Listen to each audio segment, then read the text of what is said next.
For this exercise, begin by putting a Theraband around your ankles.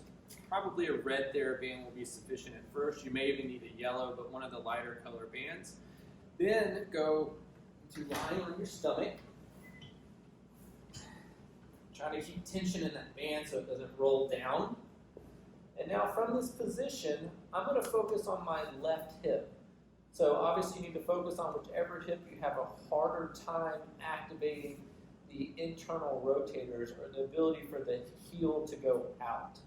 All right? So first thing I'm going to do in this position is kind of palpate right on the front of my hip, or feel on the front of my hip with my hands what's happening as I take my heel out.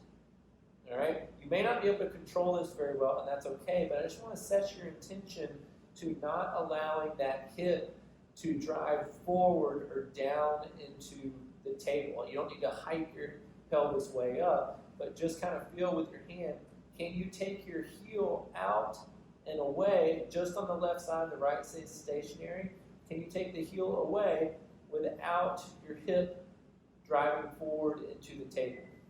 All right? So play with that for a few repetitions, and then once you feel like you have it there without it driving forward, do a prolonged hold, starting with 20 seconds, working up to 30 seconds, and then ultimately working up to a 2-minute hold here. Once you get to a 2-minute hold, you can do a more advanced version of this, which is taking the heel out, bringing your hand up to the front of your pelvis, and then raising the leg up. Okay, you can mess around with the order. You can also think about taking the leg up first, and then taking the heel out and away. And then with this exercise also, you can work towards a 2-minute hold.